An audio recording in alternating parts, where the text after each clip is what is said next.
नमस्कार विद्यार्थियों।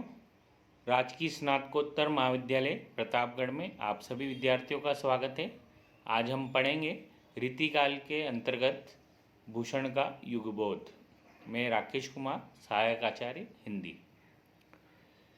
वाग्धारा बंदी हुई नालियों में प्रवाहित हो रही थी, ऐसा आचार्य रामचंद्र शुक्ल रीतिकाल के संदर्भ में कहते हैं कि जो साहित्य की जो कला है वह एक बंधे बंधाए सांचे में प्रवाहित हो रही थी। यहाँ राज्याश्रय और दरबारी संस्कृति के अंतर्गत ही कला का विस्तार और विसर्जन हो रहा था। कहने का तात्पर्य ये है कि चाहे आचार्य चिंतामणि हो, केशवदास हो, देव हो, बिहारी हो, मतीराम हो, ये सभी कवि आचार्य की प्रतिष्ठा और एक कवि से दूसरे कवि से अपनी प्रतिभा का लोहा मनवाने के लिए दरबारी संस्कृति और काव्य का विवेचन कर रहे थे।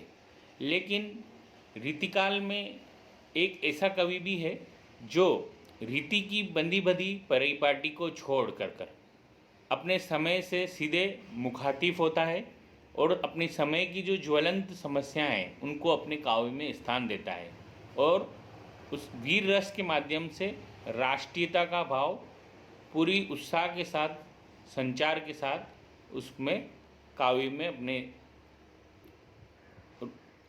में अपने व्यंजित करता है। ऐसे कवि हैं भूषण। भूषण रीतिकाल के ऐसे कवि हैं जिन्होंने रीतिकालीन श्रृंगार भावना के स्थान पर वीर रस की कविता लिखी। उन्होंने महाराज शिवाजी एवं बुंदोला वीर छत्रसाल की प्रशंसा में काव्य रचना करते हुए 3 प्रमुख ग्रंथ लिखे: शिवराज भूषण, शिवा बावनी और छत्रसाल दशक। शिवराज भूषण एक विशालकाय ग्रंथ है जिसमें 385 पद्य हैं। इसमें एक और तो अलंकारों का, लक्षणों का निरूपण हुआ ही, साथ ही दूसरी ओर शिवाजी के शौर्य एवं पराक्रम का भी वर्णन किया गया है। शिवा बावनी में 52 कवितों में शिवाजी के शौर्य, पराक्रम आदि का ओजपूर्ण वर्णन किया है, जबकि रीतिकाल में श्रृंगार, नायिका भेद, नक्षिक वर्णन, उन्हीं की चर्चा अधिक रही है। भूषण ने छत्रसाल दशक में केवल 10 कविताओं में ही के अंतर्गत बुंदेला वीर छत्रसाल के शौर्य का वर्णन किया है। शिवराज भूषण में कवि ने शिवाजी के जन्म से लेकर हिंदू पद बादशाही की स्थापना तक जितनी भी ऐतिहासिक घटनाओं शिवाजी के जीवन पर संबंधित उनका ओजस्वी निरूपण किया है। भाषा इनकी घटनाओं का विवरण प्रस्तुत किया है। कवि ने अपने युगबोध का परिचय दिया और तत्कालीन समाज, राजनीतिक एवं धार्मिक स्थिति का विशद चित्रण किया है। कवि ने शिवाजी को राम, कृष्ण, विष्णु, शिव अवतार घोषित करते औरंगजेब के अत्याचारों से पीड़ित जनता का उद्धारक एवं मुक्तिदाता बताया है। वर्ण व्यवस्था को होने वाली भेदभाव को भी उन्होंने रेखांकित किया है और एक जगह लिखते हैं कि देवल गिरवाते फिरवाते निशान अली, ऐसे समय राव राने सबे गए लपकी, गोरा गणपति आए औरंग को देखी ताप, अपने मुकाम सब मारी गए दबकी। तत्कालीन सामाजिक एवं धार्मिक परिस्थिति का यथा तथ्य चित्रण रीतिकाल के अन्य कवियों ने कहीं नहीं किया जैसा कि भूषण ने किया है। भूषण ने तत्कालीन राज्यों, उनके अधिपति राजाओं की विभिन्न पुष्पों के रूप में कल्पना करते हुए उनकी भी प्रशंसा और उनकी भी स्थिति के अनुसार भूषण ने प्रशंसा की है और कुछ चाटुकारिता, प्रशंसा मात्र का भी उन्होंने और अपने साथ ही उन्होंने जन भावनाओं की सच्ची अभिव्यक्ति भी की है।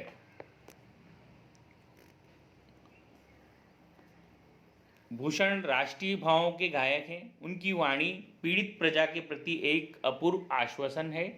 इनका समय औरंगजेब के शासन का समय रहा है। औरंगजेब मुगल बादशाह थे।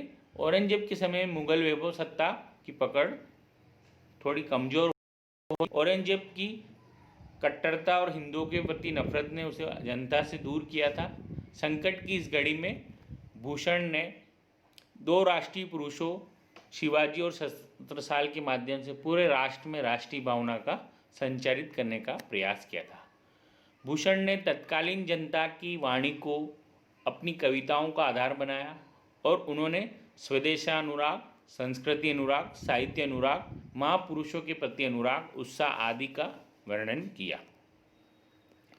स्वदेशानुराग अपने देश के प्रति प्यार। भूषण का अपने देश के प्रति गहरा लगाव था।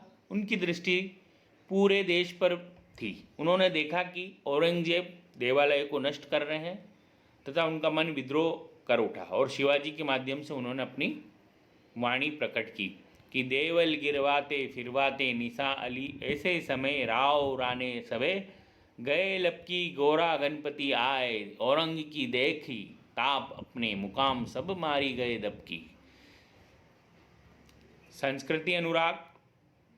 भूषण ने संस्कृति का उपयोग हिंदुओं को खोया हुआ बल दिलाने के लिए किया। उन्होंने अनेक देवी देवताओं के कार्यों का उल्लेख किया तथा उन महान कार्यों की कोटि में शिवाजी के कार्यों की गणना की। शिवाजी को धर्म एवं संस्कृति का उन्नायक रूप में अंकित किया गया और लिखते हैं, मीणी राखे मुगल मरोड़ी राखे, पासा बेरी पीस राखे वरदान, राख्यो कर में राजन की हद, राखी तेग बल सिवा राज, देव राखे देवल सर्वधर्म राख्यो घर में। साहित्य अनुराग। भूषण ने वेद शास्त्रों का गहन अध्ययन किया था। उन्होंने प्राचीन साहित्य के आधार पर ही अपने काव्य की रचना की। उनका साहित्य प्रेम उनकी राष्ट्रीय भावना का परिचय है कि महापुरुषों के प्रति श्रद्धा।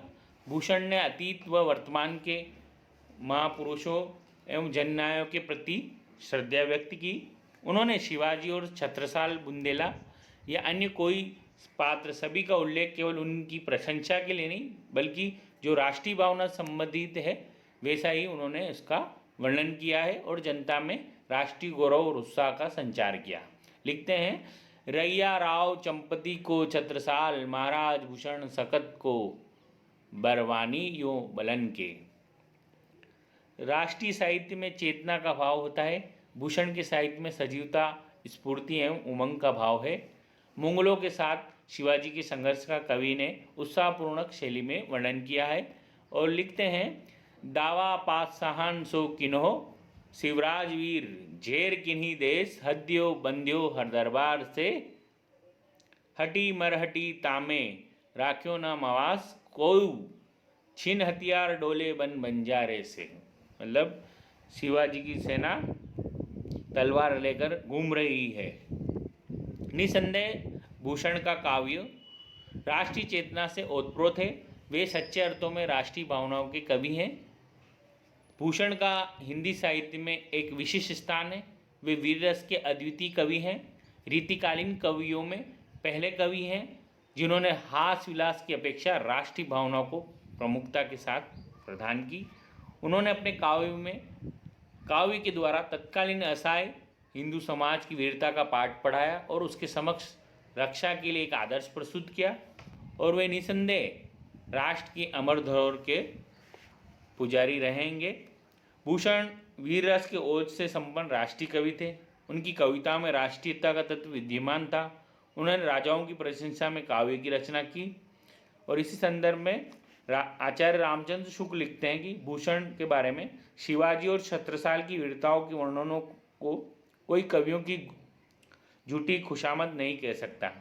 वे आश्रयदाताओं की प्रशंसा की प्रथा के अनुसरण मात्र नहीं, इन दो वीरों का जिस उत्साह के साथ सारी हिंदू जनता स्मरण करती है उसी की व्यंजना भूषण ने की। निष्कर्षतः यह कह सकते हैं कि भूषण के काव्य में तत्कालीन सामाजिक, राजनीतिक, धार्मिक एवं सांस्कृतिक चेतना विद्यमान थी। उनकी कविता में युगबोध जीवंत रूप में दिखाई पड़ता है। उनकी कविता में जनजीवन का प्रभावी चित्रांकन हुआ है तथा वह लोकमंगल की भावना से अनुप्राणित है। इसलिए भूषण को जाति कवि या राष्ट्रीय कवि की संज्ञा प्रदान की गई है। नमस्कार विद्यार्थियों, आप सभी ये वीडियो पसंद आया होगा, सभी मित्रों को शेयर करें, अधिक से अधिक सब्सक्राइब करें। धन्यवाद।